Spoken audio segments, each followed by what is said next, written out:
if any of you actually want to go and check out how this experience is happening on LinkedIn and YouTube, please go over onto that side and check it out and see how it is.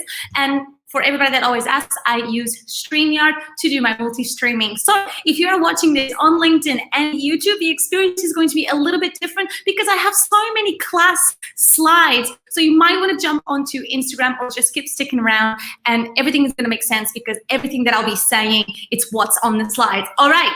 Tonight, I am hoping that there's so many of you here that are freelancers. I am going to get started right now. Class is gonna start.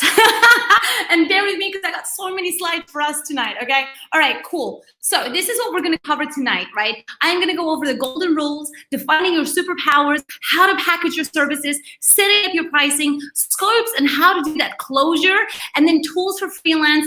And then I did have a lot of screenshots of a lot of your questions. So I am gonna get to a lot of questions, and I do have a lot of cute templates for you to use, either message templates that you can use for your clients, okay? And then I'm going to try and get to those questions. So the first thing I just want to talk about is why freelancing, right? Like, what are the benefits of freelancing? And here is the deal, right? Freelancing can absolutely be the gateway for you to leave that job that you hate. So a lot of people are in jobs that maybe they are not so happy, but how do you transition from a job that you hate into that freedom of being your own boss? Well, let me tell you, that is when freelance comes into play, right? You can do freelance on the side whilst you have that job that you hate, because you're gonna have to save up. You should save up money before you take that leap. Don't take me as the best example because I did not save up and I definitely was not doing freelancing. I literally just quit my job. So freelancing can be the gateway for you to get out of that job that you hate, because you're gonna be making this freelance on the side, okay? All right, cool. And I would love all these emojis and interactions because I see them as I am talking to you and I love them. Okay, another thing, if you need extra cash, right? A lot of you that I am talking to right now are telling me, Alex, I have just started my micro business and I am just getting started, but I actually really do need money. So let me tell you, this is when freelance can really help you, right? So freelance can help you get that extra cash in life now you probably need, okay? Third thing, freelance is going to be the first step for you to actually also start that micro business mini empire that a lot of you want. It all starts with small steps. A lot of you also want to start with big gigantic steps, and no, it shouldn't start with big gigantic steps because nothing that has been long lasting started with big gigantic steps. So freelancing can also help you get started building that amazing micro mini empire that you want. So these are some of the benefits of freelancing that I just want to get out of the way. So you know that I love to make these classes interactive. If you can already tell me and comment with the emojis, what for you do you feel it's going to be the benefit of freelancing? If you guys can start commenting on if it is for making that extra cash. Is it to start that micro business empire that you want? Is it because you want to get out of that job that you hate? I want to see those comments coming in. All right. I have a lot of class slides tonight. So again, if you're watching this on YouTube and on LinkedIn, I am seeing some of the LinkedIn comments coming in. I really love that StreamYard now allows for LinkedIn comments to be coming in, and I can see them coming in now. So this is great. So I want to say hi to Hamid. I want to say hi to Fatty. Thanks for joining. I am on Instagram, so you might want to come and join me there. Okay, I have a lot of slides here. And I'm already seeing a lot of your comments. So let me get my slides ready. Guys, I have a lot of slides for you tonight. I hope you're feeling excited. All right, here we go. Let me get my slides ready. Where are my slides? Well, what's happened to the order of my slides? Just bear with me a second. Let me see. Okay, here we go. Okay, so what I'm about to show you next is I have set up some golden rules for freelancing, okay? And here they are.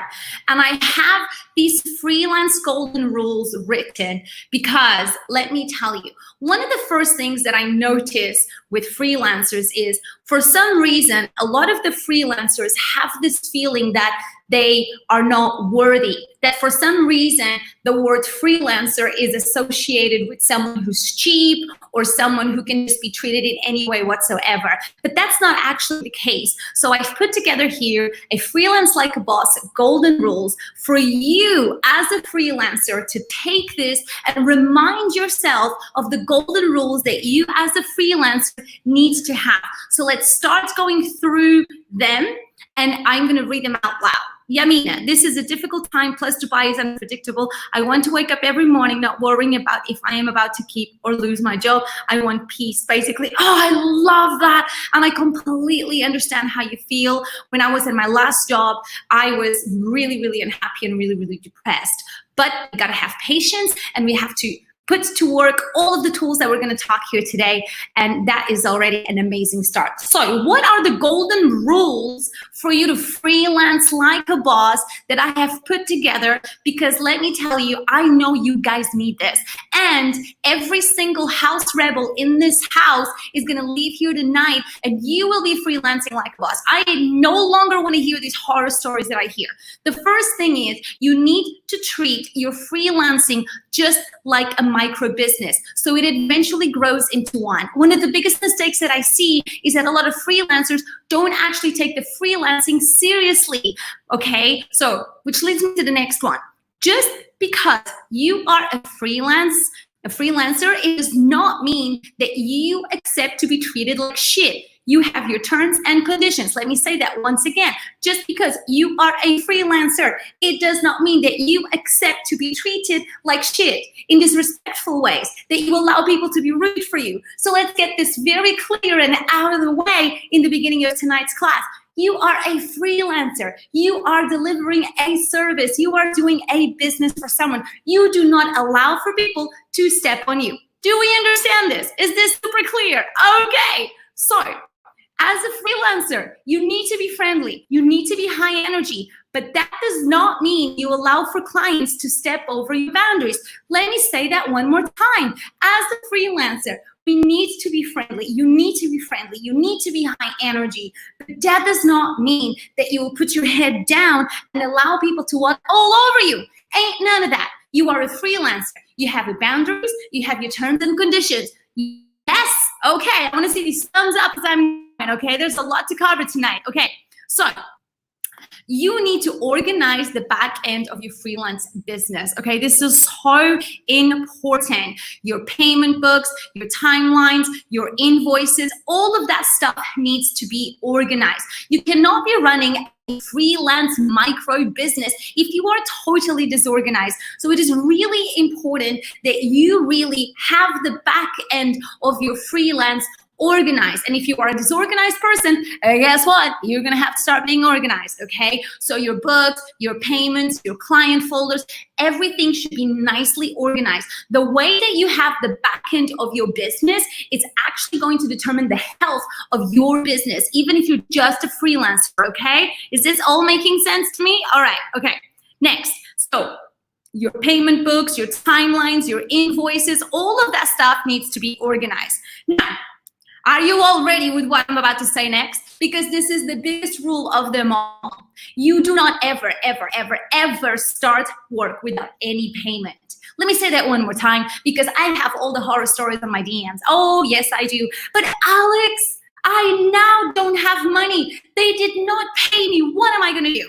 The responsibility was on you, unfortunately. And unfortunately, that's a lesson that you've learned the hard way. But good news, you're never going to make this mistake again. You do not ever start work without a 50% upfront payment. Never, never. And I'm going to dive deep into that in tonight's class, okay? So check out this list that I have written here for you. You do not start without the 50% upfront payment. Your prices can and should evolve. Let's talk about this a little bit. There is this misconception with freelancers that they need to get the formula right once and for all. I know, I talk to you guys so much. There's this misconception that as a freelancer, there's a formula and you gotta crack it and you gotta crack those prices and then that's it. That's the biggest mistake of it all. You will evolve. Your prices will keep on changing and I will dig deep on that tonight. I have a section tonight just on that, okay? So let's make sure that we understand that your prices can and should evolve, okay? You need to get a feel for the potential client. This is something that a lot of freelancers also maybe sometimes don't do. You don't spend time having that conversation or actually getting a feel for the client. And maybe you are talking on the phone a lot with them, right? But maybe you are too wrapped up on what are they saying? What do they want? How am I going to cost this? You are feeling so overwhelmed about it all that you are actually not doing something which can really set you up for success.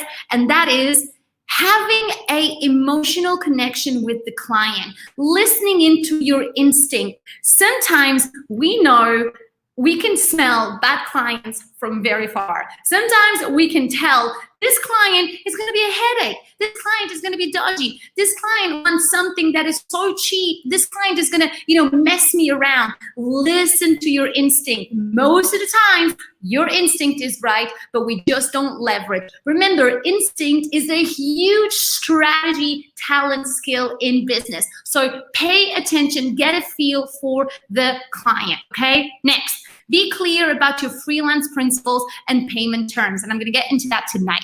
You need to be confident and friendly, not arrogant, and have good listening skills. So these are my golden rules because you guys seem to forget all of these, okay? And I know that so many of these are probably relating with you. And if you can comment on the comments for me, the one that you probably need the most. Again, I am gonna leave all the slides for after the class for you to screenshot and download it, but I do want you to stick around till the end because I think I'm gonna be announcing something really exciting. Also, if you enjoy and love these meeting classes, the only thing I'm gonna ask for is for you to screenshot a moment from tonight and share it on your stories so we can keep spreading the love to many other people. All right, so this was Freelance Like a Boss, Golden Rules. I'm about to get started into our next segment. So let me get my slides up and going. Okay, so the first thing that I want to make sure that every single freelance freelancer has is, let me see, is this my slide? Let me check my slide orders here. Yes, okay. This is what I call setting up your freelancer menu. When we go to a restaurant, there's usually, if the restaurant is good, a very clear menu. It's very clear. This is one of the pitfalls of many freelancers where they go wrong. They are not being clear about their skills. So the first thing that I really want to make sure that every single one of you that is a freelancer or you're thinking of becoming one is, I want you to be totally self-aware of what are your skills. What are the services that you can deliver? You need to ask yourself, you need to write them down. What is it that I can do? Can I do Facebook ads? Can I do graphic designing? Can I make chocolate yummy cupcakes? Whatever the heck it is that you house rebels are going to be doing. I need you to be really clear in having that self-awareness of what are my services that I am going to deliver to clients. And a lot of them can be production work. So production work, things that actually take the production of doing. Are you going to be making cupcakes? Are you going to be making YouTube videos? Are you going to be editing, graphic designing? I don't know. There's thousands of things. Or is it more giving ideas, giving advice, strategic, creative advice? But the first thing is having a super clear self-awareness of what are these products? What is my shopping list? What is my food menu? Is this all making sense? Yes! I'm seeing all this thumbs up, the thumbs up. All right, I am going to move on to the next one, okay? All right, so after you've got, and I want to show you actually an example. So when I left my last job, I was head of social media at TBWA. So TBWA was my last agency that I worked at. When I quit, I literally started consulting right away, right? So I actually still have my old website of my consulting time that I actually built on Wix. I'm going to give you a quick example here, right? So here is, where is this little video here I want to show you? Oh. Is it not showing videos anymore? Oh, Instagram. Instagram's like an old granny these days. Okay, this video is not playing, so I'm just gonna keep on going. But this is like a little screenshot. I don't want to show you the screenshot. I wanted I wanted to actually show you the video. Let me see if I can show you this video. Oh, here we go. So this is the video of my www.alexandramaya.com old website that I have. If you guys want to check it out, totally go check it out because it's still live. But to see here, there's a clear, precise outline of my food menu or my shopping list. All right, so let's keep on going. Next thing that I want to talk about with you is how to package your freelance services. So I know that this is something that I saw a lot of your questions, and I know that this is something that you guys struggle a lot with. So now that you have identified what are the things that I can deliver to clients and charge clients for, how do I now package my services as a freelancer? And I really believe there's 3 ways that you can go about this. So I'm going to break them down, option A, option B, and option C. So pay attention carefully. And through my experience, I really believe these 3 ways are some of the 3 ways that you can get started with or you can experiment with. Okay, you ready? All right.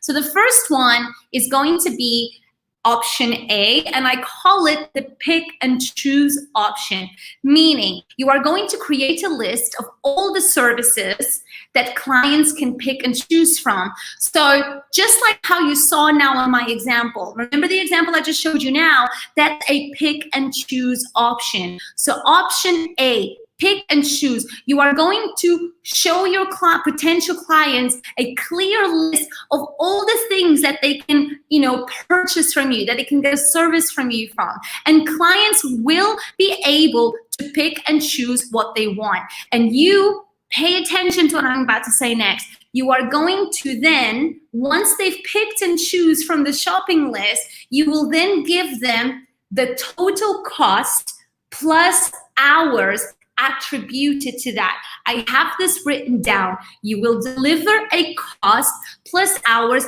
attributed, okay? Make sense?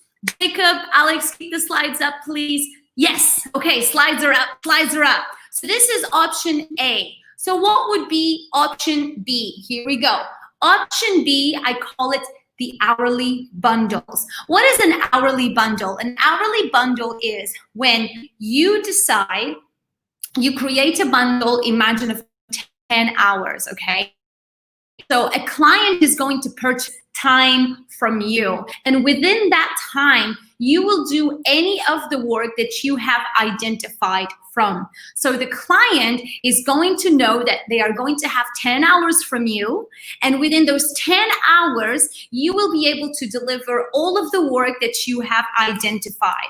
So if you see there on purple, I say, you can create an hourly bundle. You can do any of the work from your services within the bundle. And then the clients can pick the hourly bundle that's best for them.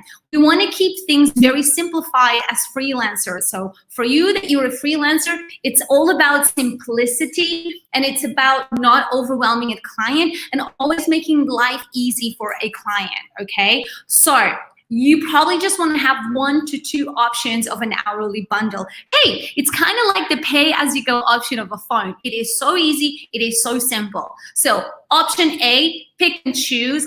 Option B, hourly bundles, okay? Cool. I am Africa. You need an SEO expert. I got you, girl. I have a really good friend who does SEO, so I'll DM it to you. People in the EU have no concept of hours, says Neverland Diaries. Well, this is why you need to freelance like a boss so that you educate people on how you are going to be freelancing, okay? We cannot wait for the market to change. We have to be the change that we want to see. All right, so what is going to be option number C? Woo, preach. I thought that was a good one, what I just said. All right. Option number C, it's going to be a package bundle, okay? A package bundle is certain services or certain products that live really well together. Maybe when you are selling your cupcakes, you are also going to sell mini cupcakes, for example. Or when you are building a website, you are also going to set up your client with your, Gmail for business setup. There are certain products and services that can definitely live really well together, right? So if this is your case, you could consider creating a package bundle of products and services that are like little micro families that actually are a really great value add for your client. So let's recap. There are 3 ways that I have really lived and breathed that I've seen that can be the best ways for you to consider. Now, you need to see which one you think it's going to be best for you, okay?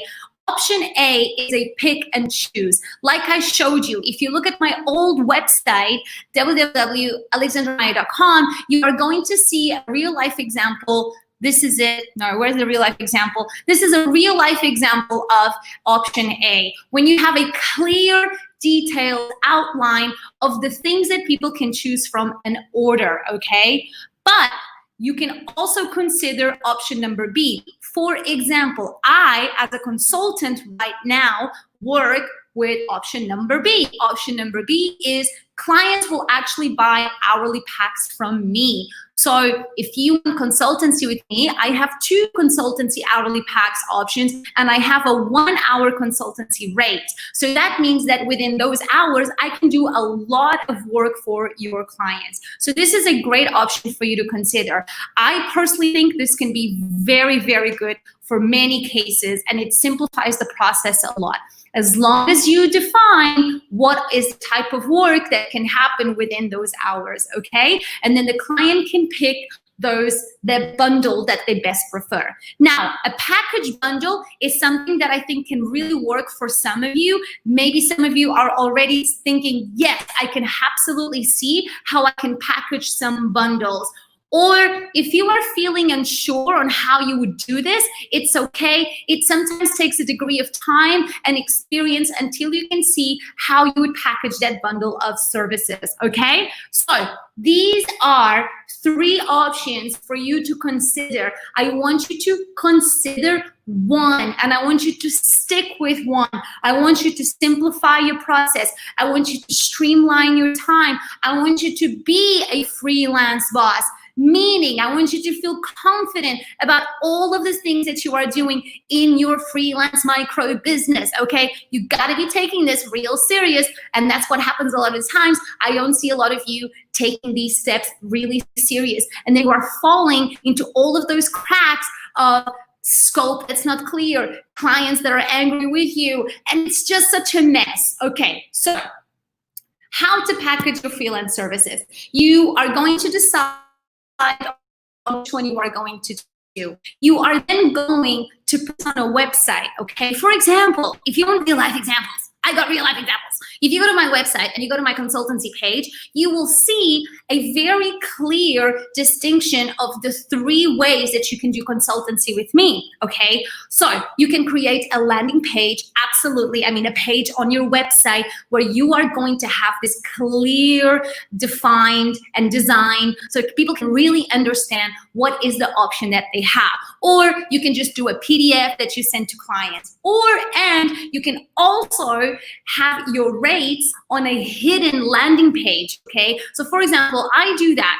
You actually don't see the rates of my consultancy packs on my website. You see the options, and you do see how much it costs for you to have 1 hour with me, and you can already book my 1 hour with me right away.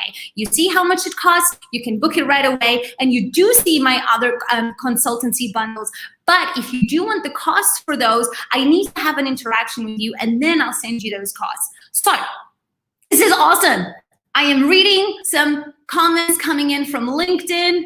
Yes, Hamid can. Anybody wanting to start their freelancing business today, make notes today. Yes, Hamid can. I should be streaming more on LinkedIn because this is awesome. I'm seeing a lot of engagement, and this is great. I'm so glad you guys are enjoying over on LinkedIn that you are watching. Okay, cool. So let's continue on. So now I want you guys to pick one from these 3. I do not want you to have all of these 3 because that's going to be crazy. But will you go through some of these 3 options through your time of freelancing? Probably, okay? All right, so Anastasia, Alex, it's so serious today. I am serious because this is a topic that I am highly passionate about, because I started as a consultant as soon as I left my 9-to-5 job, And it's my consultancy is the backbone of my business. And I have made a lot of mistakes, but from the early first day, I knew I need to get my ass up in gear so that I could really be taken serious, and that I really needed to get things like a little micro business. And to be honest, guys, that was what allowed me to go from 4 months of just consulting to then launch a business. So everything I'm telling you is coming from my heart, experienced, felt in my skin. I made a lot of mistakes, and I don't want you guys to make my mistakes. So hopefully that my mistakes can fast track you, and that you can be freelancing like a boss and saving up all that money, making all of that money, quitting that job that you hate, and really building your mini empires so you can really have freedom. I think the freedom that I have today to be able to do what I love is the one thing that I just can't put a price to it. It is really hard. It is a lot of love and dedication, but I promise you, if you put all of the ingredients that I'm giving you here tonight, it is going to work. It's going to work. Okay. All right. Okay. So what's next? What is going to be next? I have so many slides tonight. It's actually quite cool. Okay. So now that we have understood how we could package our products, there's 3 options. What do I want to talk to you next? The next thing that I'm going to talk about is the most asked question. Can you guys guess? How to set up your pricing. Can I get some cool emojis going if this was the one that you were waiting for? So let's talk about how to set up your pricing. Okay, the first thing that I want to really demystify here is a couple of principles. And if you really get this once and for all, life is going to be easy for you. So there is not a hidden formula somewhere, because I get this asked a lot. Alex, is there a website somewhere that I can go and look at prices? Alex, do you know of that price? There's this conception that a lot of you have, that for some reason you guys think that there's some hidden prices and rates somewhere that you got to get access to, like some sort of hidden card somewhere. Let me tell you how this goes. The first thing that you really got to do when it comes to pricing is, I'm just going to quickly put the slide here. You really want to understand where your level is at, okay? So there's a junior level, there's a middle level, and there's a senior level, okay? So I will bring that slide back up again. I just want you to get too overwhelmed, and I want you to bear with me and stay with me with what I'm about to say. You want to have a common sense of understanding where you are at in your process, in your journey of the products and the services that you are delivering. Are you junior? Have you just started? Are you still learning your way around? Are you maybe mid-level? Do you feel super confident? Already had quite a few clients and you are feeling confident and very secure about certain things that you can deliver? Are you more on that senior level? Senior level definitely means that you definitely have quite a few years behind you, and you definitely have quite a robust experience, and you really can think really quick on your feet, and you have enough experience so that you can charge for higher rates. So let's talk about rates and let's talk about pricing. It is important for you to define an hourly rate, because when you freelance, your time is money. So if you don't have a sense of what your hourly rate is, it's almost kind of like you're on a boat and you kind of want to go somewhere, but you don't have a map and you don't really know how you're going to get there. You have to have some sort of attribution of value to your time. You got to figure out a value to your time. So I have put together some ballparks for you to consider, just to kind of guide you. But what I want you to really understand is the methodology behind your costing and how it's going to evolve over time. Here is the question that I get asked a lot. How do I know what to cost? And how do I know when to increase my cost? I get asked this so much all the time. Here's how it goes. You are going to make a decision on your hourly price. So for example, let's take a look at these ballparks. A junior level person can range between 100 dirhams per hour to maybe 150 dirhams per hour. If you are on that mid-level, you could go from 150 dirhams to possibly even all the way to like 380 dirhams. I really believe from my past 4, even if I'm going to put together my 12-year experience back in agency when I did work with freelancers, senior level should really ideally start at your 400 AED, and then it can literally just continue going upwards, right? You know, you've got someone like a Tony Robbins that is going to charge like, I don't know, $1 million for a consultancy. You could charge 1,000 dirhams for an hour. So these are some of just the ballparks that I want you to just play with. And I know that I do have a lot of international people in this house that maybe you are here and you are not in the UAE. So these prices are definitely UAE, because those are the prices that I feel extremely confident on, because this is the country that I've been working for the past 12 years now. So if you're outside and you are struggling, then totally DM me and I'll totally help you work out your prices in your own currency. Okay, so the first thing is be aware of where do you think you see yourself. Are you more on that junior level? Are you in that mid? Or do you feel like you're definitely in that senior? The next thing I want you to do is to just make a decision. This is it. This is something to do with common sense, supply and demand, and market. You are going to just make a decision. You are going to look at that scope of work or that hourly bundle, depending on the ABC option that you've picked, and you are going to arrive at a conclusion that you feel it's fair. This is it. There's no science. You have to use your common sense, because let me tell you, who's going to tell you if your rates are working out? The market is going to tell you. It's something called supply and demand. The market is what you're going to read and feed off of. So you have made the decision. Let's imagine that your hourly rate is going to be 350. Or let's just imagine that you've decided to go for an hourly bundle of 8 hours, and 8 hours it's going to be costed at 1,000 dirhams. Here is what you do. That's what you commit with, and that's what you start with. And once you start outreaching for clients, and we're going to talk about that today, you are going to see what is the reception. If clients are going to take this price and you are going to get clients with this price, that's amazing. You're going to take 1, 2, 3, 4. You're going to take a few clients on that price point. After you've had a few clients on that price point, here is what you can do. For the next client, you can increase your rate a little higher. So see what you're doing? It's a constant dance that you're doing with the market, okay? It's a constant supply and demand with what the market tells you. So if you got 3 to 4 clients that have said yes on those rates, that's so great. The key takeaway is this rate is working, client is happy, and when I decided for this rate, I was happy, so I cannot be complaining. So on my next client, I am going to increase it a little bit. Now guys, I don't want you to go crazy. Don't go be increasing by double it. Let's do a third to a half of an increase. So small increments.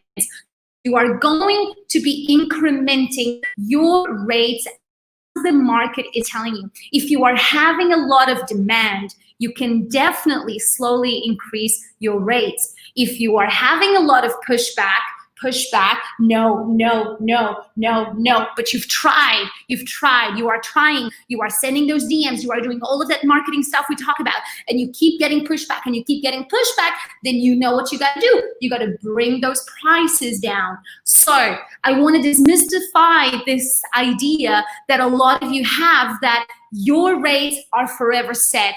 Do you know how many times my rates have changed since I started HOS like 4 years ago? There's only been one rate that has really not changed much, and that's my hourly rate. My hourly rate was 400 when I started, and now it's 550. But my bundles and my prices are constantly tweaking. Now, there is one thing that I really believe you should honor. Existing clients, I really believe that you should remain with the cost that they've had with you. So if I change my hourly rates now, I'm not going to go back to my existing clients, and when they want to renew, I'm going to tell them, hey, my rates have increased. I don't believe that's good practice. So I'm just passing that on to you. So your existing clients, you are going to keep at that rate that you have. Of course, this all depends on scopes and other details, and I'm going to try and do an overview here, but I do believe this subject has room for a more deep dive, which is why you want to stick around till the end, because I think I have something really exciting for us. So is this making a little bit more sense? Is this really making a little bit more sense? I know that this is one of the trickiest areas, but once you understand the principle of, I want to start with something that feels right to me, I'm going to go after my clients. Are my clients saying yes? Yes. Cool, my next client, I'm gonna increase by a third or by a half. Am I getting a lot of pushback? Am I getting a lot of pushback? Then I gotta reduce my price a little bit down, okay? This is called supply and demand. This is called reacting to the market, okay? So let's keep on going. This is so excited. Dazzling Designs is saying absolutely. Tips from Lips is saying yes. Pereira Helen all the way in South Africa. I'm so glad that you're here. Activity Traveler, you have given me so much guidance from the last 10 minutes. Yes! All right. I'm only halfway through. So let's continue on. Okay. Digital Trainer is saying makes sense. What's going on here on my LinkedIn? Oh, there's a lot of LinkedIn there's a lot of cool LinkedIn comments happening on LinkedIn. I'm so excited. I see Redab, you said bad quality that became the standard is another real overwhelming challenge. Yes, it is. I will tap into that later on the Q&A session. Okay, so here it is. Here are some ballpark prices for you that can really help you at least start with. Okay, so this is just a reminder, okay? So everything that I've just literally said now is up in here on this slide. So what are we going to do next, okay? The next thing that I want to talk to you about is something called scopes and something about closing the deal. So what is a scope? What should go into the scope? And what are the things that a lot of you are failing on having these details, which is really setting you up for a lot of trouble? Actually, I do want to take a little bit of a step back. So when I did say, once you decide on which bundle you want to go for, do you want to do a pick and choose? Do you want to do an hourly rate? Do you want to do a packaged product? You then are going to obviously put that up on a website, okay? When you are creating this landing page, this website, this PDF, that is where you also include your payment term. Your payment terms of getting paid 50% upfront to kick off a project. You can use words like 50% upfront to kick off a project. You can use words like 50% payment to activate project. This needs to be written on these pages, these PDFs, these landing pages. I don't know why, but a lot of you tell me that you are shy about this. There can be no shyness about your payment terms. People that want to work with you will respect you so much more because it shows that you know your worth. It shows that you're running your business like a boss. You are a freelancer, but you're a freelancer like a boss. So your payment terms needs to be clearly identified in these pages. And I'm going to keep on saying this in this session because I know that this is a lot of the pain areas, okay? Oh, gym class with Coach Jay, $550 to run to peeps. This will be a $300 CD. Alex will be here in August. I love you, Coach Jay. Okay, cool. So let's keep on going. All right. So the next thing that I want to talk to you guys is about scope and closing the deals. Okay, scope. First of all, what is a scope? I call a scope like a shopping list, right? We all have a shopping list or a recipe, right? A recipe has all the key ingredients. A shopping list has a list. A scope is something that completely outlines everything that you and the client have decided together. I have done thousands and thousands of scopes. In fact, for 12 years of working in the agency side, I was most of my time doing scopes. And even with House of Social, I still do a lot of scopes for my bigger clients. Usually those are my bigger clients that I do ad hoc costing. So what are some of the things that absolutely you have to put in your scopes? And scopes will definitely be for option A. Option A is when people can pick and choose, okay? And possibly also for option C. Remember option C? Option C is when we are bundling a family of products together, okay? So you definitely need to have your payment terms. You definitely need to say 50% upfront. And then you also need to say that the remaining of the 50% comes in on the agreed project and date. This is something I also do want to talk about because, okay, the client has paid you the 50% upfront. That's great, fantastic. It's going to be a massive achievement to so many of you. But it is important to say that the remaining last 50% is going to be paid on the project delivery end date. This is really important to be determined. If you're talking about huge projects, so last year I had this huge, humongous project. We split the payment into 3 to 4 parts. Okay, so payment terms need to be on a scope. Here is something that I hardly see: quantity of assets.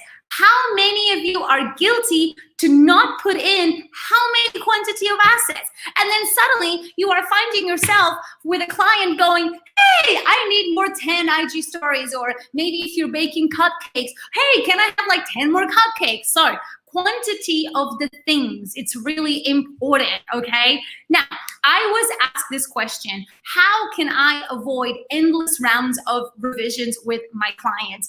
This is something that also needs to go on your scope. Your scope should 100% have a cap on the amount of revisions. I really urge you to think about this, okay? Because otherwise you are going to find yourself with some kind of crazy nut clients, and we know they all exist. I'm just trying to fix my life here, where they may forever and ever be wanting for revisions and revisions and revisions and revisions, and then you want to kill the client, and then you're going to end up hating the client, and then the client doesn't understand why you're angry because you never set a cap on revisions. So I really suggest that you put a cap on the amount of revisions. So you can say up to 3 revisions, up to 4 revisions, okay? So, and I know that maybe of you now are thinking, oh shit, I didn't do that, and now my client is asking me for so many revisions. If you are in this situation right now, the best thing that I can tell you is, if you really feel that you've done enough revisions, I really urge you to just have a human common sense conversation and say to the client, you know, I think I've done a fair share enough of revisions. So I really believe that if you want more revisions now, I would have to like charge you extra. It's a little bit of a gray area because you didn't set the standards at the beginning. So now you are navigating in that gray area. Remember, if we freelance like a boss, there ain't no gray area. There's black and there's white, okay? So if you are in that situation now, this is what I advise you to do. Okay, so things that definitely need to go on scope. Number of hours. You should cap your hours. Remember, time is money. So even though you have a scope, you should definitely attribute the time to the cost that you are going to attribute to this, okay? And then obviously you are going to put some possible timelines. You want to define some milestones. So scopes, these are some of the things that are 100% a must for you to put in your scopes, okay? So now, let's talk about how to close that deal. And I also have a real life example here of the ideal business development scenario. But before I go there, I have an extra thing added on here, which is what you are going to send via email. You are going to make sure that via email, you are going to share the option, your option. Either you have the hourly bundles, either you have, all of the pick and choose option, or you've done product packages. You are going to share that with a client, okay? And you either have that on a private landing URL or it's a PDF, okay? You are going to then have your payment terms to kick off the project. This is so important. You are going to re-emphasize that again. You are going to have your payment details ready, either a link to your PayPal or your bank details for bank transfer. And you are going to say, do you have any questions? Let's jump on the phone. So I thought I would create a real life scenario of what it would be like if you were to handle a client situation. And it's going to help me demonstrate how you can say certain things and how you can handle this whole process, okay? Are you guys ready? Woo! All right, what's going on in here? Let me see some of your comments. Jacob Millard, I love Boss Alex. Are you guys loving this? All right, so let's get started with this real life scenario of what it's going to be like when people are reaching out to you to be for your services. Okay, so let's start. Part one. Okay, you are going to get a message, okay? Did you guys notice how I have unicorns versus human? Because I really want you guys to be unicorn freelancers, okay? Unicorns are people that have badass skills, okay? All right. So the first thing that's going to happen is someone is going to write to you. Facebook Messenger, Instagram DM, WhatsApp, whatever, smoke signs, but somebody's going to write to you, okay?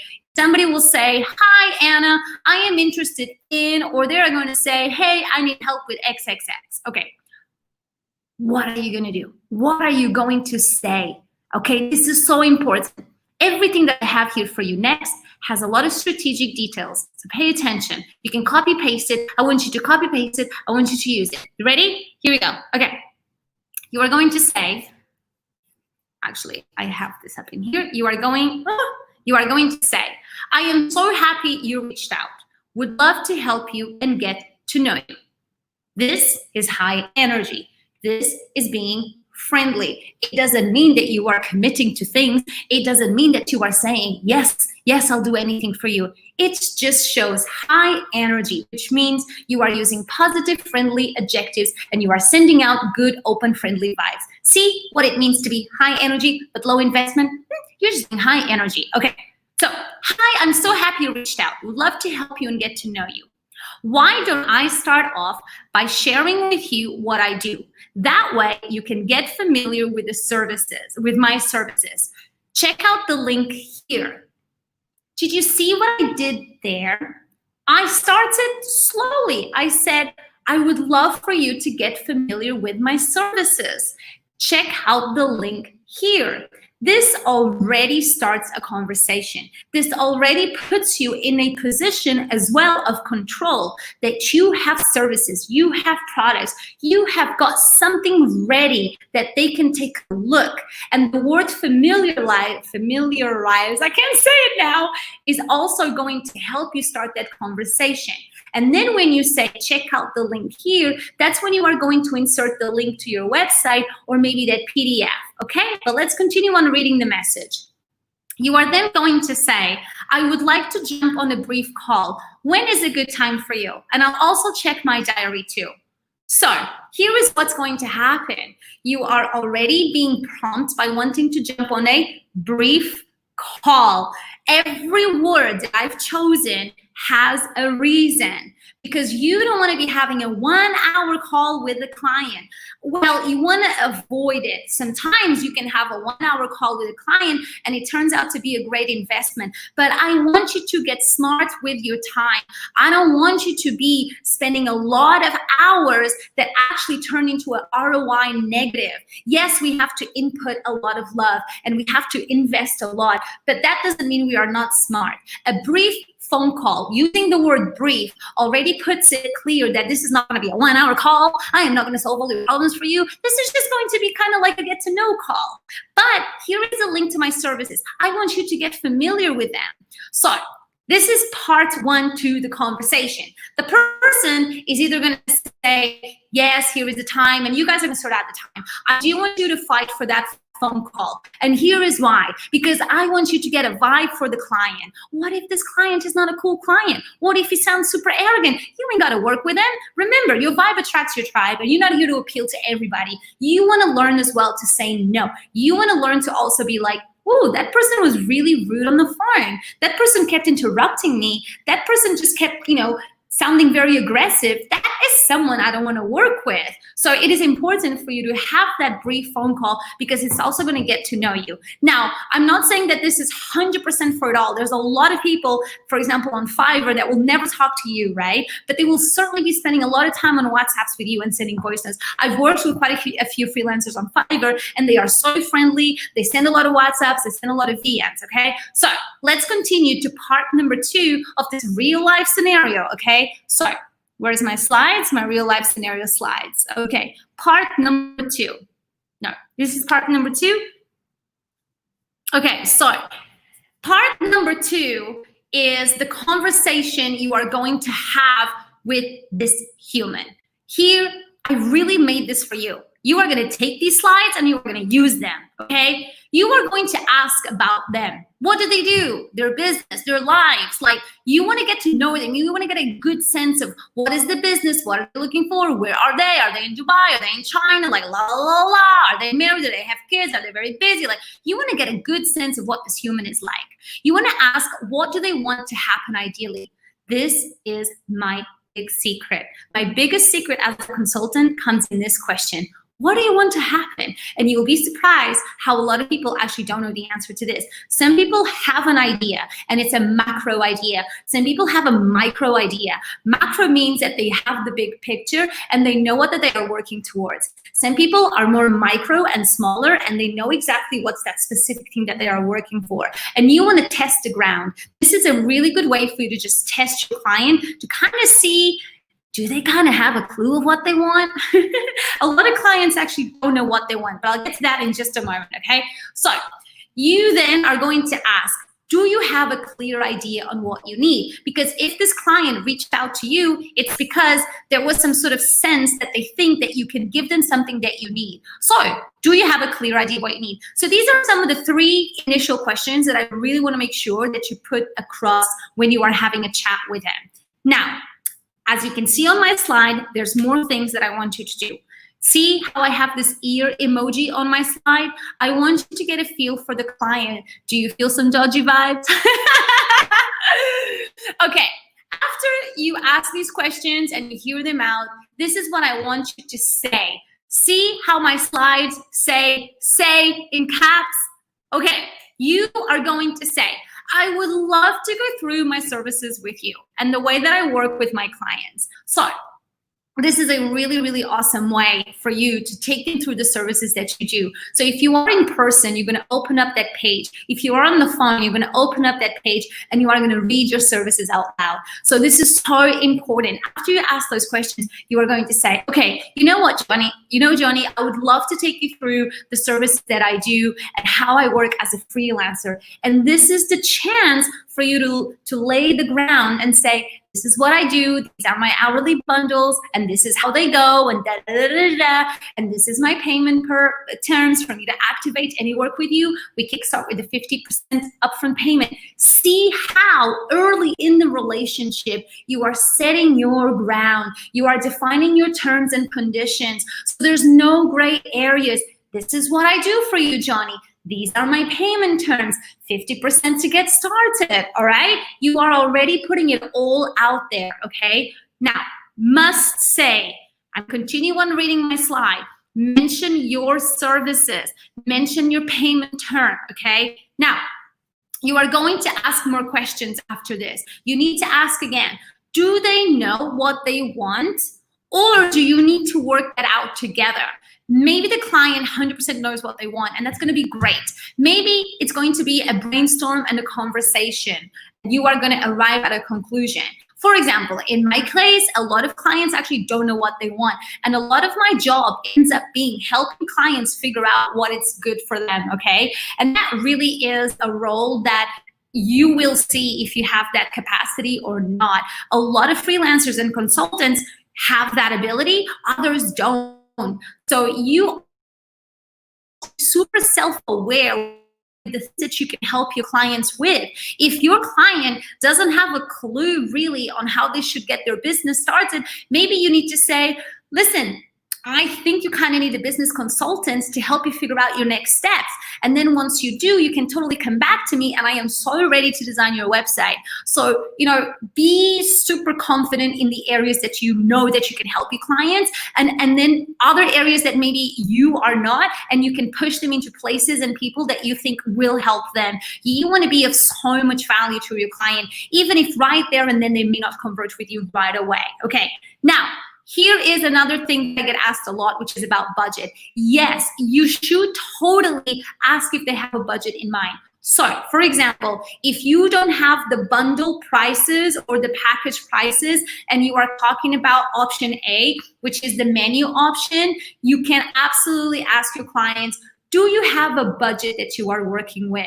And this is how you say it. It's a super simple question. Do you have a budget that you are working with? Because it will actually help me a lot, help you, if I know what your budget is. This is how you say it. Me knowing your budget will actually help me help you even more. It's only so that I can help you, because a lot of times I will get a lot of emails of people writing me very lengthy emails saying that they want, for example, a super fancy website, and they send me the references of these websites, and it's all super fancy and it's all super amazing, and then there's like this big long email. And then when I say, what is your budget? And they say to me, oh, for example, we only have 5,000 dirhams. That already has helped me a lot, because I can already say, okay, that's okay that you only have 5,000 dirhams. There's nothing wrong, but then the conversation changes. So my time is going up, so I'm gonna come back on again because we are getting to the tail end, and I still have all your questions that you've sent me to answer, okay? Jacob, if you lose your prospect because they don't know what they want, you may want to offer the service of getting clear on what they want. Does that make sense? And I said, yes, if they don't know what they want and you can help them with that, that's what you do. If you know you don't have that ability, you got to send them to a consultant or a coach that knows, right? So if you don't have, for example, business skills and you don't know how to set up their business, you might say, hey, I definitely think you need to go to a business consultant, right? So my time is up. I'm going to come back on. So join me back on. It will just be a few seconds. Okay.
All right, so I'm back. Yay, Jacob! You're the first one. It really sucks that I have to keep coming, that I have to come out. Okay, let me pin my comment. Yay! Everybody's coming back on. All right, I'm just gonna play a little music so people, just to give time for people to come back on.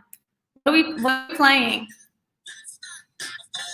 Okay, hold on. Let's play some tunes.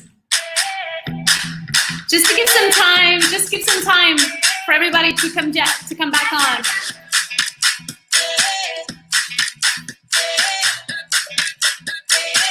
Yay! People are coming back. Amazing. But this ain't no love. Ooh, we coming up. Yes, we're coming back. Amazing. Woo! Everybody look. You ain't seen nothing like this. You ain't seen nothing like this before. You ain't seen nothing like this.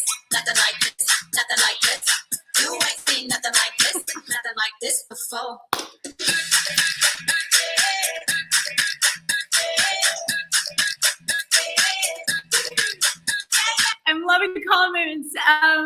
Yeah, Mini, gosh, I got a mini heart attack when you left. I was like, no. And you're going to stick around till the end because I really think I've got something special for you guys because I know this topic is a strong, fierce topic. So let's continue on from where we were.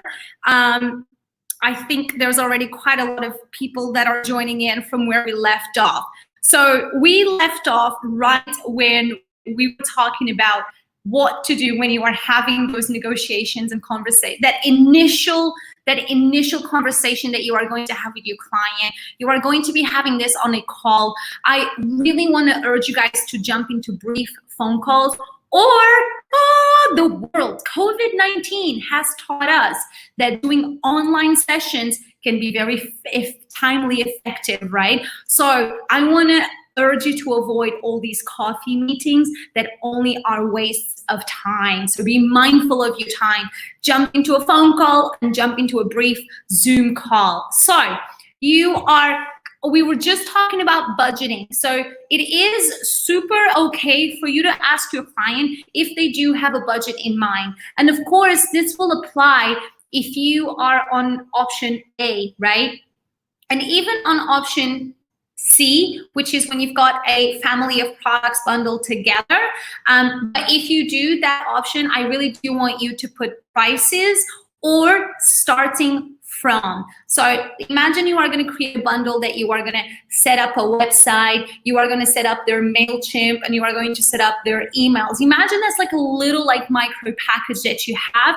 You could put a set cost to it, or I'm a huge fan of starting from. This is a super pro tip, guys. Starting from already sets the benchmark that it starts from 3,000. So guess what? If you don't have 3,000 dirhams, they are not going to, you are not going to entertain them, and they are already going to know that, you know what, this person, it's for this product, it starts from. This is a really good way for you to filter through people that don't have that budget and to filter through people that definitely are within that budget. Don't be afraid of setting up the limits and the boundaries. There's always room for negotiation, and we'll talk about negotiation in just a little bit. So let's continue on this initial part of this brief phone call that you are going to have. So yes, you can ask, do you have a budget in mind? Because it's only going to help me help you. If I know what we are working with, I can 100% help you. And when it comes to budgets, when you know somebody's budget, you are going to be in a much better place for you to tell them what you can do with that budget, okay? So smaller budgets possibly means smaller delivery of assets, smaller number of hours, and it's up for you to even decide if you want to entertain that small budget. You may not want to entertain a smaller budget. Maybe you want to, okay? So let's continue on.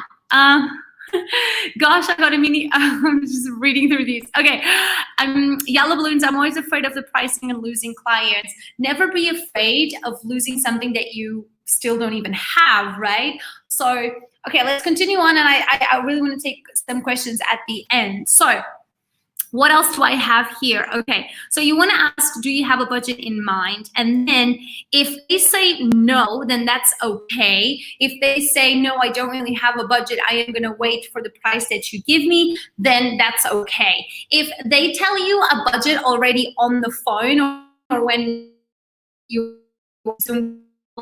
that doesn't mean that you are going to agree. You are just going to listen in. And so imagine Johnny says, hey, I only have 3,000 dirhams. You are just going to say, okay, I am going to see what I can work with that. So you don't agree anything. I don't want you to agree right away to things. I want you to go away and have a think about it, okay? So these are some of the things that can happen. Now, I hope that this really helps. This example, real life example, helps because I think this has a lot of hidden gems, this message template, and the structure of how you are going to handle that. Okay, so what do I have next prepared for you? And I've got all of your questions that I screenshotted from the morning, from the stories. So I have all of them, and I'm going to try and get to all of them. So bear with me. All right, okay. So the next thing is I really kind of just put together a set of tools that I really think are going to help you as a freelancer. You really really want to equip yourself with the right tools so that you can do things really well. So here are some of the tools that I really, really believe you all need. You all really need a microsite.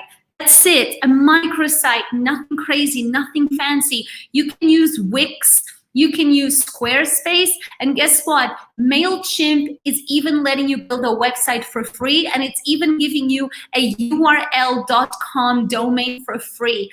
Build a microsite. It just needs to have, for example, who you are. These are some of the things that it needs. It needs to have who you are, you know, what you're about, your backstory, okay? What are the services and products, right? Products or services. It should have some testimonials. It should have some clients that have worked with you. Maybe if there's a booking or an order, you can already integrate with a third-party system for you to have a booking. I know that Wix, for example, has a lot of awesome plugins for people to already book things with you. You can use third parties like Calendly for people to book your brief phone call with you. You should definitely have a portfolio of your work, either those amazing yummy cupcakes that you have made or your design creations like yellow balloons, but you definitely want to have your portfolio of your work so people can see what you've done in the past. And then you want to have a contact me. And let me tell you, these are really the key essentials that a microsite needs. So I don't want you to be spending weeks and weeks and weeks building this website. You can build this website over a weekend, okay?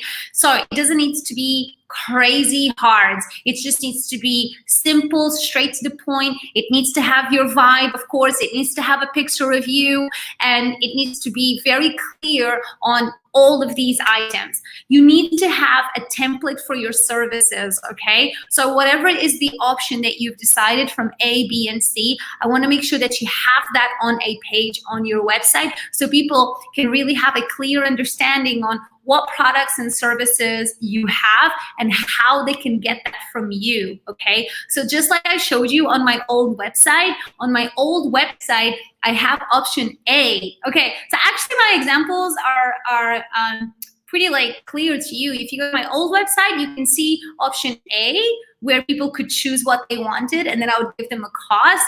And now on my current website, you see my 3 bundles, and then I do have an ad hoc option, which I have with clients that want a ton of more other like crazy things, okay? So make sure that you have that page. And if you don't want to share your rates vividly on that page and you just want to share the products and the services, remember you can create a link that's hidden that only then you share with clients that has those rates, okay? So you can see how that works for you. Payment details, I want you to make sure that you've got all of that ready for you. Either you are going to use PayPal for people to pay you, either you are international and you are going to use Stripe, or you are simply going to do your bank transfer details. Make sure that you have that ready to go and roll so you can send it to clients, okay? You want to work and have a simple invoice template. You got to have your invoices sorted. Let's talk about invoicing and payments, okay? I have a super crazy trick for you guys, okay? A lot of the times, you may not feel comfortable handling the payment side of things, right? Because you develop such a cool relationship with your client that you may not feel comfortable in having the conversations about payment. Here is a great secret pro tip that I am going to give you that I did do this for a little bit when I did, okay? I did it for a little bit. You can totally create an alias. You create a new email, you give it a name like Lucy, and Lucy is a fake team member that asks for payment and deals with payment. But in reality, it's you, but the client will never know. This is something kind of fun that you can do that the client will never know, but it will actually make you feel a lot more comfortable because it is not you, but really it is you, but the client doesn't know it's you. The client just thinks it's Lucy. So this could be a really cool, smart hack for you to do if you definitely don't feel comfortable, and if you think that the relationship you're having with the client, that you don't want to mix the finance relationship with the work relationship. Okay, so this is a pro tip for you guys to consider. Okay. It is. Dennis is saying it's a great one.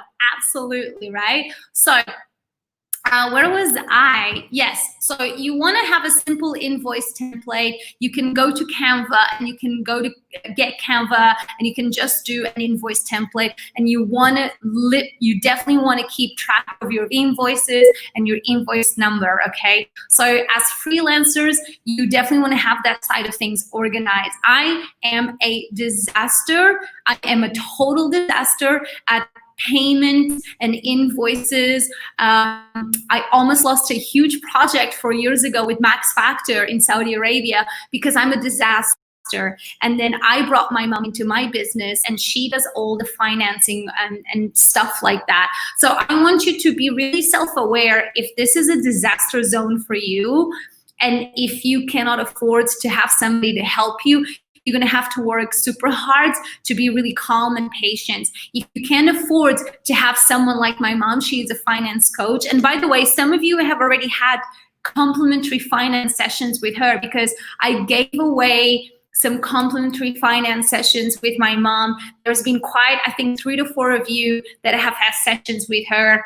I'm just feeling all the love tonight. So if you definitely would love a complimentary finance session with my finance coach, which is my mom, aka Luke. She has an alias name. I will put up her handle after, and you can DM her, and you can have a complimentary one-on-one. I just gave away complimentary one-on-one finance coaching. So be self-aware if you are a nightmare in this area, and if you need to get help, or if you cannot afford help right now, you know you're gonna have to put in extra love and time in getting all of your invoices with the right numbers, send it to the clients, but please don't let that be a disaster, okay?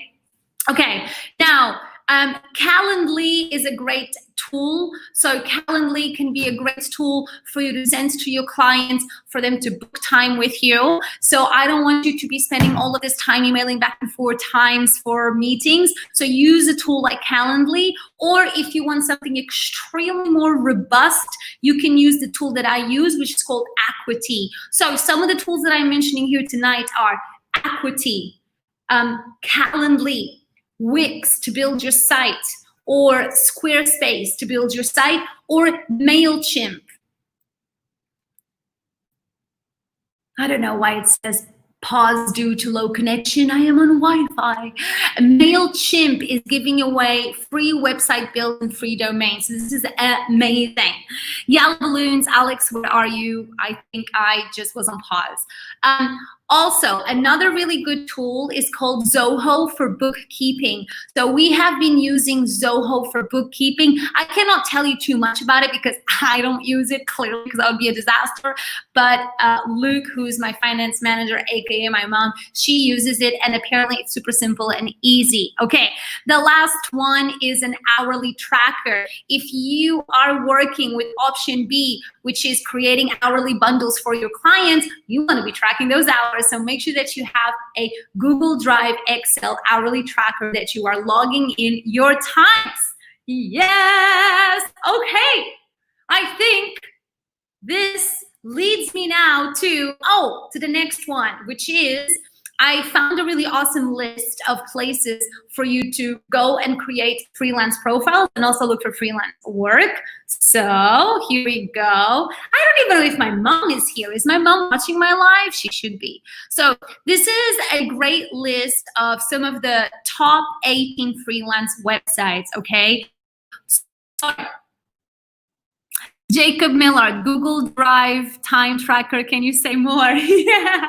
So these are 18 of the best freelance websites for you to go. 2 things: look for work and also create your own profile, right? So you can create your own profile so people can see you and reach you, but you can also go and look for work. So there you go. This is fantastic. I'm just seeing my mom here. So my mom's name is Fernanda Carvalho. Mom, can you please write, DM me if you want a 101 so people can get to know you and see who you are. So how are we feeling? Are we feeling excited? Because I am about to get to your questions. A lot of you sent me questions today, and I have screenshotted them, and I have got them ready to address them. And then I will also see if there's still time to get to some of the questions that maybe you are dropping me on the question sticker. But I am announcing something tonight, and I am very excited. Well, I am announcing something based as well on your feedback, so I definitely need you for that.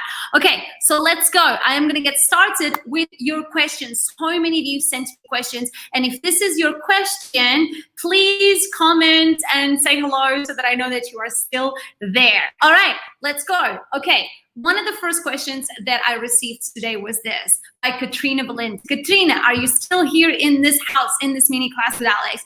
And Katrina is asking, I am having trouble getting motivated. So maybe you are also feeling what Katrina is feeling. So I am having trouble getting motivated. And if you are having trouble getting motivated to start your freelance, there's only a couple of options here. A, you are definitely not that excited about this thing that you think you are excited. Maybe you are just enjoying the idea of it, but the practicality of it is not something that really truly it's something that is enjoyable for you. So this is going to require you to have some sort of self-awareness for you to kind of know if, am I just going through a funk and I need a timeout of maybe a day or a weekend or a weekend? Or has this feeling gone past more than a week and this has been going for a week, for 2, for 3? Then maybe it's time for you to reassess that maybe you're just not so much into the idea of what you want to do. And this idea that you have of what you want to do, you've thought about it too big and it's overwhelming you, and you need to take a step back and start with much smaller steps. So that's what I would say to you, Katrina, if you are here. Okay, Activity Traveler, I missed the last slide. The last slide was this. Here you go. The 18 top websites for you to freelance. All right, so let's keep on going with your questions. So Dudabachi, how to start getting clients. And I think a lot of you guys know what is going to be the answer for that. On last Monday's mini class with Alex, what did we do? We did business development. I want you to go and watch last Monday's mini class with Alex. That business development tactics that I taught you on that Monday, it's exactly what you are going to do to get clients. Spend 1 hour on Instagram DMing 20 potential new clients, and do that consistently for your whole month of June, and then come and talk to me, because I know you are going to get clients. Yes, boom. Next question, again, by Dudabachi. Dudabachi, I wonder if you are here, but these are all really good questions that I think a lot of you have. Do you need a license in Dubai to work as a freelancer? Well, ideally, you should. Pay attention to my words. Ideally, you should. I have heard that the Dubai Media City freelance permit is very good. It costs 7,000 dirhams, and they are very effective. So ideally, you should. Next question. Will UAE clients ever be okay with remote freelancers? Quality work, just not from the UAE. So will UAE clients ever be okay with the remote freelancers? Well, the question should really, I mean, listen, if COVID-19 has taught us something, is that we can do pretty much almost everything online. So I want to, that is what this time right now is teaching us. It's really teaching us a huge learning curve that a lot of things can be done online. So if a client still pushes back with you that they want to work with you online, there's only so much that you can do, right? So you are either going to be okay for that client to work with you remotely online, and if the client is not, you cannot accommodate. Let's move on. You cannot wait for the market to change. You have to be the change that you want to see in the market, and you have to learn how to push back at a certain times, and when to also find a middle ground between negotiation. Yes! Activity Traveler is like laughing emojis. I don't know to what it was the laughing, but okay, cool. Johns is asking how to build your client base as a freelancer. Well, you just start and you DM 20 potential people a day. You go on those 19 freelancer websites and create 19 profiles and apply for jobs, and that's how you start. And you also start with your friends and your community. Friends and community is the absolute best place to start. Hey, check out what friends maybe need website builds, or ask your friends, like activity traveler. Ask your friends, hey, who needs to plan? Who needs help with their travel plans? So it all starts with our friends and with our community. Here is something that I would love for all of you to start doing. There's, I think, 38 people right now tuning in. If every single one of you could write on the comments what services maybe you guys are offering, that could be really cool, and you guys could start maybe networking. But I do have a super cute template for you. I created a template that all of you can use for your Instagram stories. I have so many goodies tonight. I'm so excited. Okay, let me keep on going because there's quite a lot. Okay, cool. So how to handle clients that keep on asking for too many revisions. So tonight's class has certainly answered that. You are going to cap the number of revisions. If you are finding yourself in that situation now because you didn't cap your number of revisions, so I want you to use your common sense. And if you feel like you've done a lot of revisions, I need you to put a stop. I need you to say, okay, maybe it's time to just have a little conversation and press pause. I really feel like I've gone above and beyond. So this is how you would say it. Listen, Anna, I understand that you still would like more revisions, but I have really gone above and beyond, and I've done 8 revision rounds. I want you to be practical and informative with your words and not emotional. So I have really gone above and beyond. We have now done 8 rounds of revisions, and it has definitely fallen out of our scope and our cost. So I really have to say, if you would like more revisions, I would have to share with you an additional cost. And that's just how you have that conversation, okay? It's always a conversation. It's always a dance, okay? But setting your boundaries and your limits. Okay, cool. Okay, cool. Now this one is I love Yamina. Yamina, I think you are here in the house, right? And Yamini has all these amazing questions that I think all of you have. So I've actually put them all up in here together. Yamina is asking, how do I position myself as a senior freelancer and avoid getting in the route of less pay? So I am hoping that in today's class, I answered that for you, right? You are going to slowly increase your rates as you are getting a lot of demand. So if you got 3 clients, maybe your 4th client, you are going to increase it a little bit. And this is now going to give you a complete new mindset on how to handle your rates. I want you to get rid of this mindset that there's only one rate and it's going to be set forever. That's why freelancing and consulting and business is a little hard, because it's a constant dance with supply and demand. If there is too much supply of something, it means that there's too much competition for you, which means people are going to be looking elsewhere and they might get the same thing for lesser money. This is also why building a personal brand becomes so important for you. And this is why I'm always telling you, build a personal brand. You know, when you build your reputation, when you are creating content of thought leadership and educational content, people are going to start to get to know you, and people are going to start to see the value that you have. You are going to have far less challenges and questions about if you're good at what you do and what your rates are, because you're building your reputation. You're making it visible for people to see the value and the impact that you have on people. When people see the value and the impact that you have on people, they can truly understand your worth. So that is why building a personal brand is going to be so powerful for you. So how do I position myself as a senior freelancer and avoid getting in a route with less pay? Now you know. You are going to start incrementing those increases of your rates if you are getting a lot of demand. If you're not getting a lot of demand, you have to be patient, stay with those rates, and if you're getting a lot of pushback, you might also have to decrease, and you might also consider building and doubling down on your personal brand. Now, another question, how to manage a client who constantly compared your pricing to other freelancers.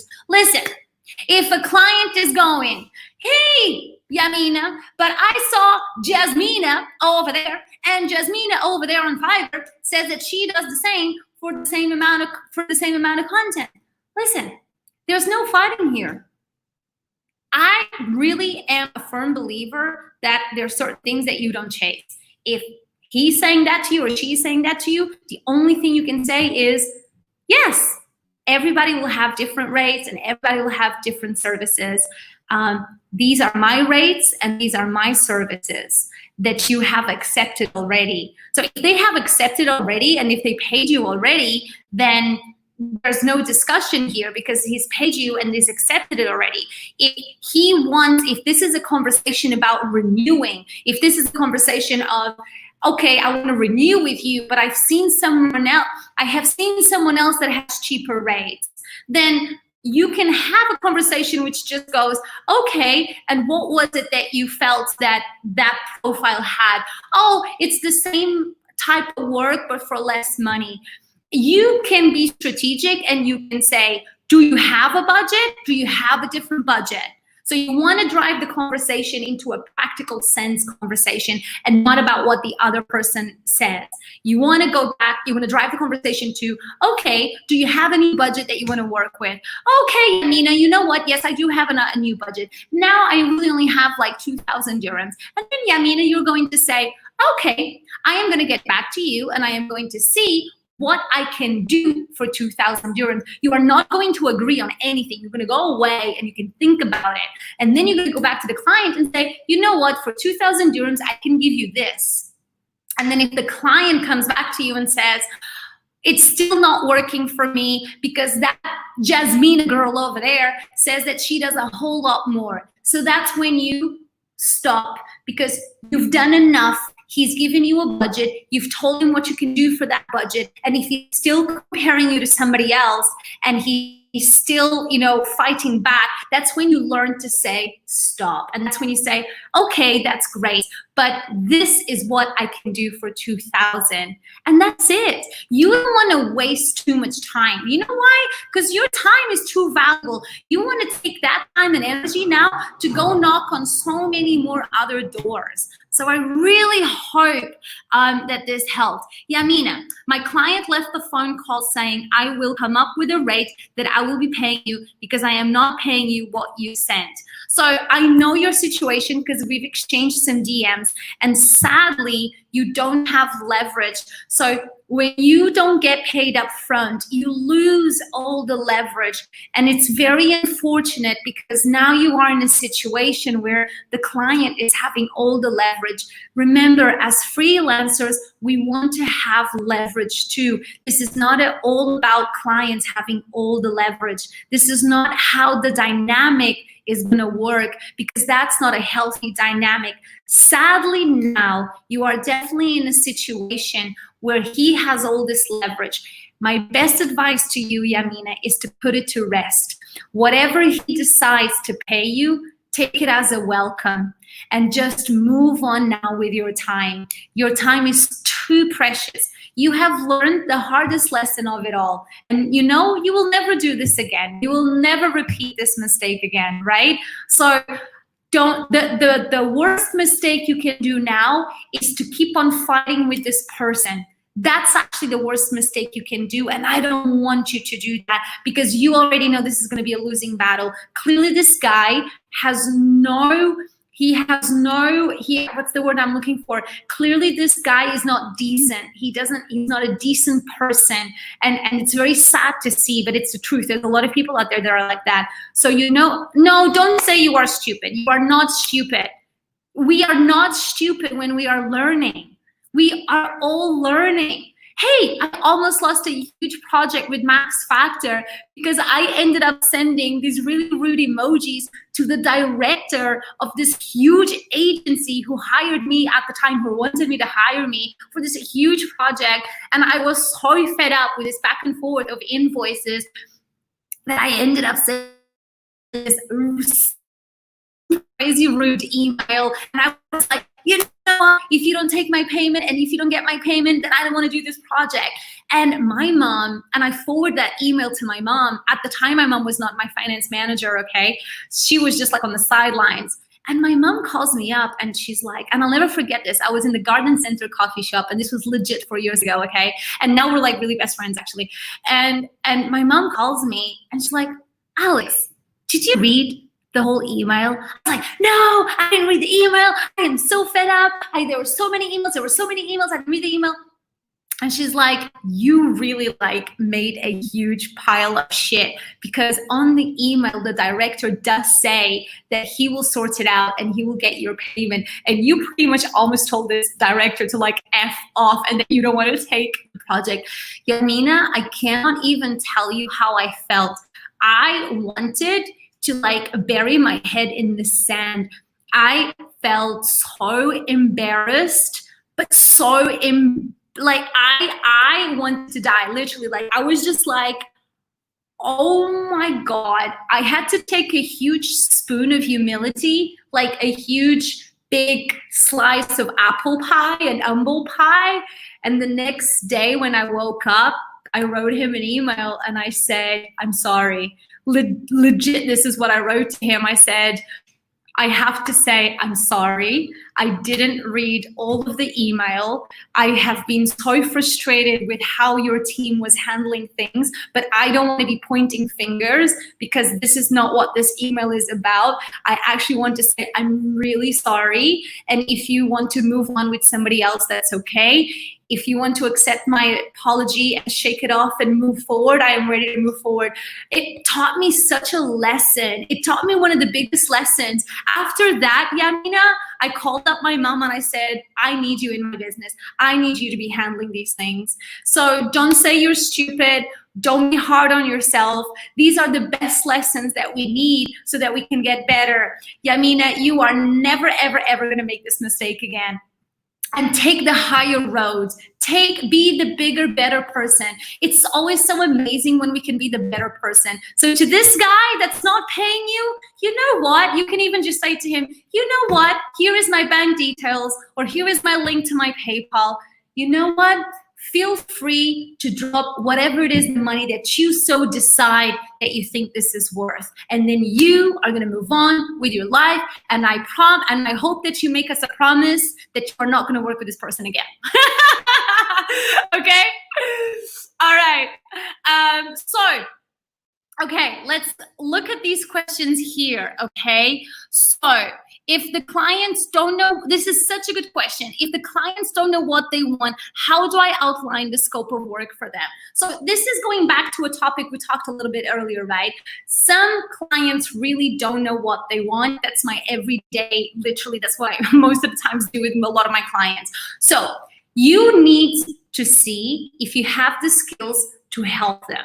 So if they don't really know, it's going to be a conversation on the phone where you are going to help them identify the things that they need and how you think it's going to be best to start.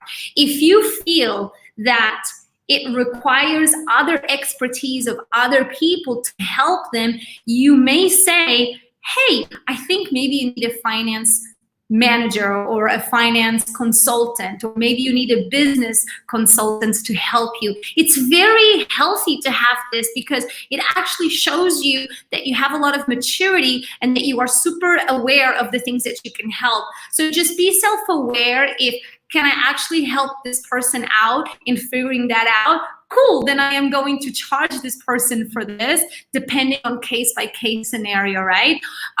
Is it something that you can do in a half-an-hour call? Is it a conversation? Or is it actually going to be a consulting session of defining a business plan and things that are more intense? Then you will definitely want to be charging for that, right? So how do I get more clients? Yamina, watch last Monday's mini class with Alex. It was all about business development tactics. So yes.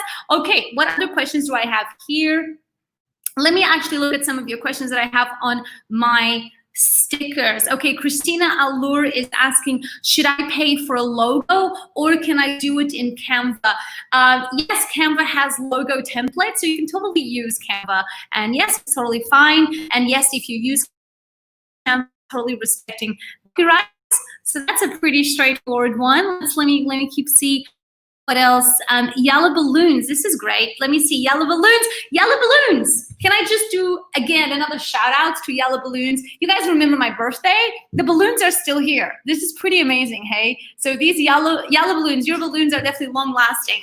Yellow balloons is asking, can you have beginner in some product pricing and have some on a higher level as you more pro at those? Yes, of course you can. Yeah, absolutely. And that's a really, really good point. If you are learning a skill, right, and you're still not an expert, you should charge lower because you are going to be learning at the expense of the client. So it's definitely not going to be fair to ask for a higher price because you don't know enough about it, right? So you can definitely have a lower price point, and you want a lower price point because you want to have as much experience as possible, because you want to have as much access to be able to do that, so you can start getting to pro level real fast. So that's the strategy, yeah?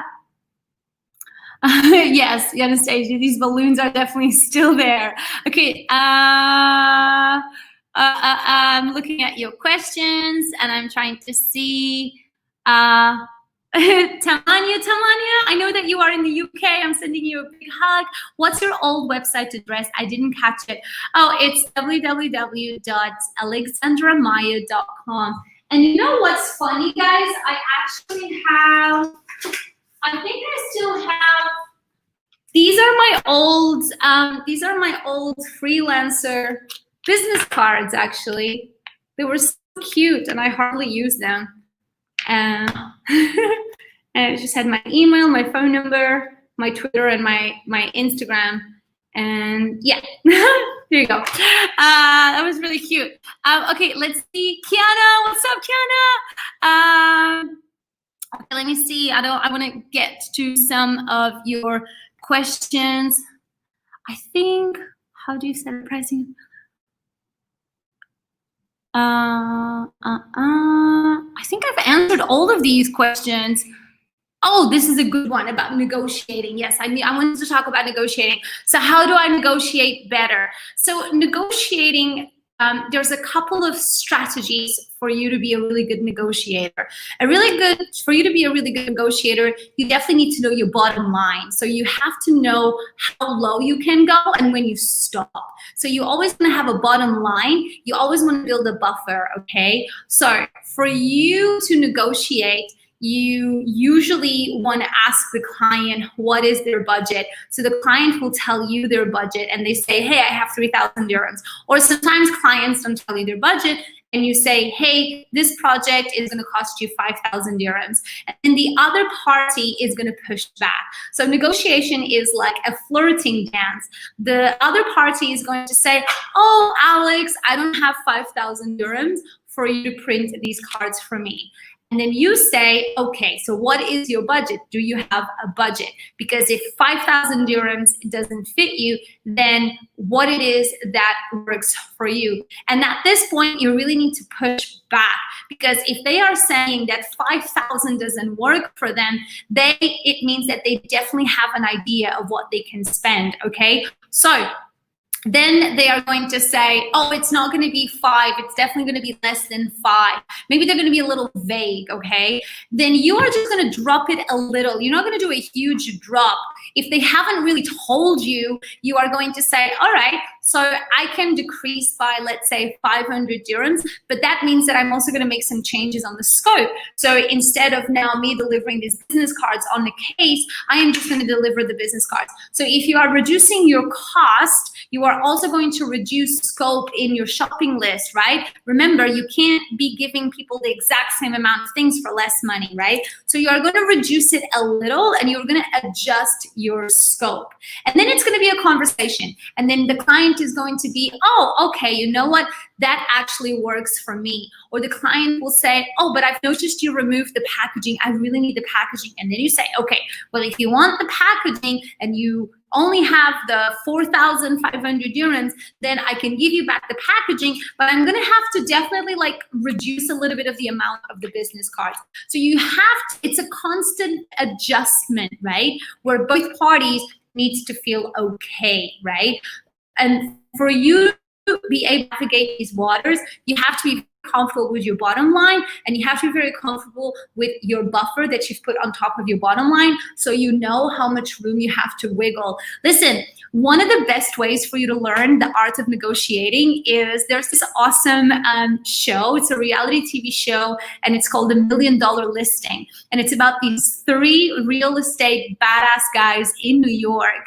And I loved watching that show because you actually watch them doing real life negotiating, and you can actually learn a lot. So back in the day, I used to love the show because I learned so much from them, right? So this is how you would handle a negotiation, and you can be really calm, and you can just be really sort of like taking your time, and you can do it via email or you could do it via phone, and don't ever feel that you need to be rushed into closing. You definitely want to close. You want to be a closer. You want to arrive at a point where you can then close the deal, right?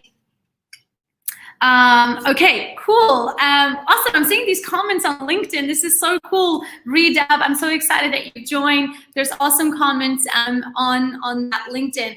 Let me see. Oh, this was another really good question by Yamina. How do I know what my peers or fellow freelancers are charging? A, I don't want you to worry too much about what other people are charging. B, you can totally do some secret stalking. So you could go on these freelancer sites like Go, Freelance, or Fiverr, and you can check out what other people are charging, right? You could be a fake client, and you can ask them and pretend you're a fake client, so you get to see their rates, especially if you are looking at people in the US or in the UK or in Australia or Asia. And if you really want to know what people are charging here in the UAE, don't ask them directly. They are not going to tell you. I think they won't.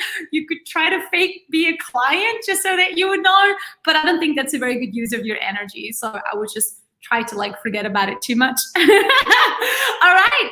Okay. So I think I'm going to make this a wrap. So I want to tell you guys something. I want to announce something and kind of ask you all at the same time. I am about to do my next Zoom masterclass webinar. I know that we did one, I think it's about 3 weeks ago or 4 weeks ago, and it was super successful. I think we had like 78 people that joined. So I think it's time for us to do our next webinar. I am really, really excited. So here's a couple of things that I want you to know. If you are excited and you want to join into my next webinar, you can already do a pre-sign up. The link is already active on my link in bio. So go to my link in bio and you can already pre-sign up. I only have a capacity of 100 people. And last time we had 78. I wouldn't be surprised if maybe for the next one we do get to that 100. So I want to make sure that you guys don't miss it. So you can already pre-sign up. Now, what do I want to ask you? I really feel like that this freelance topic is one that probably requires a little bit more time and love. So I'm actually thinking that maybe the next webinar is on freelancing, and I want to find a way that you also can network. I would love a thumbs up or a thumbs down for everybody that is in this session. I know that we're now getting to the tail end and there's not so many here logged in. I mean, there's 37, so amazing 37 people, but you can also then share this later with other friends that we know that maybe want it. If you would love the next webinar to be on freelancing, please give me a thumbs up. If you would love it on another topic, then just give me like a thumbs down. And I know that it means that you want another topic, but I love this topic and I would love to get into a more Q&A with you on it, because I know that each person is going to have like different scenarios that they're in. I'm getting a lot of thumbs up, thumbs up, thumbs up. Okay, cool. All right. I have 2 more goodies for you. So I designed a cute template for you guys to use on your Instagram stories. So I did this template that you can put on your Instagram stories. It's super simple and you can fill it in. Do you need help with? I want you to fill in this template with the things that you think your clients need help with. Then it's got, hi, I am, and you're gonna put your name in there. And then I can help you with. You are going to do little bullet points of the things that you can help. I am gifting you with. Remember, it's really important to do something of extra value for your clients, especially if you are wanting to get clients. So maybe you are gonna gift them with something a little extra. I want you to use this template Instagram story so they can tell followers all of your products. Okay? So after I finish tonight's live, I am going to post them on my stories and you can screenshot them. And I want to do a huge shout out to Nicole. Nicole is a super awesome graphic designer. Oh my God, Nicole, you are going to kill me because I didn't download the ones you've sent me. But Nicole, she's here. She's a super unicorn graphic designer and she designed some templates for you guys. I'm going to post them up next and you guys can use. But you have to talk about your products and your services on your Instagram. It is really important. So I just thought it was really, really cute for you guys to have these templates. So next webinar, I'm getting a lot of thumbs up on the freelancer. So I am thinking we are definitely going to do a freelancer webinar. Yes, and Nicole's handle is NMXT by Expat. So there she is. She's just up in here. So yeah, shout out to Nicole. She sent me a lot of cute designs. I'm going to post them after. I really loved tonight. If you loved tonight, please share it on your Instagram stories. There are so many other people out there that probably need to be joining in these mini classes with Alex. I know they're bringing in a lot of value. I love freelancing topic. So I hope that you enjoyed tonight. Such a powerful class that I think it's going to turn into a webinar. Go and pre-register. The link is on my bio. The slides are going to be posted. And yeah, I hope you really enjoyed it. Where do I access the link for the webinar? It's on my link in my bio. So just go to the link in my bio on my Instagram. I am going to have the slides on my stories. And remember that Wednesday is Q&A. So I can totally take questions on freelancing on Wednesday. Let's try and get that VPN going so I can get video calls. And keep an eye out on your DMs because I might be doing something different on Wednesday and I might take guests through video call, not here on Instagram, actually through the StreamYard so that I can really dive deep with you guys. I hope you enjoyed tonight's mini class. Did you guys enjoyed it? What was your favorite part? What was your favorite part? Anastasia, seriously, how can I thank you? Oh, I love you, Anastasia. Dazzling Designs, I love you. Thank you so much. This is an absolutely fantastic info and evening. Yes, Pastel Illusion, I love that handle. Pastel Illusion, loved it. Tips from Lips, thank you so much. Yes, thank you. I love you guys so much. I am gonna put up our song and I'm gonna be rapping. I'm gonna dance. I'm gonna get up. I hope you guys are feeling positive. I hope you guys are feeling excited. I think we're all feeling a bit anxious. I think everybody just wants to travel and get out, but let's just hang in there. Let's just hang in there. Patience. All right, let's put some music on. And I love you guys so much. Thanks for sticking around for almost 2 hours. Almost 2 hours tonight. All right. I love you. What you make, yeah, you got it made. No more waiting, now's the time. I'ma give you what you like. Ooh la la, on me, on mine. Everybody look, you ain't seen nothing like this, nothing like this, nothing like this. You ain't seen nothing like this, nothing like this. Let's go. I love you guys. Have an amazing evening. Thanks for joining. Yay! Everything leaves an impression.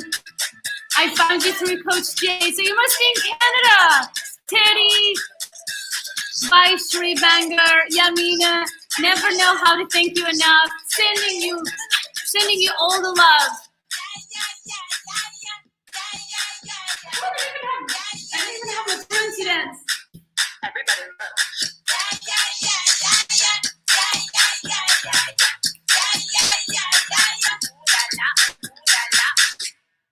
Everybody look. You ain't seen nothing like this, nothing like this, nothing like this. You ain't seen nothing like this, nothing like this before. You ain't seen nothing like this, nothing like this, nothing like this.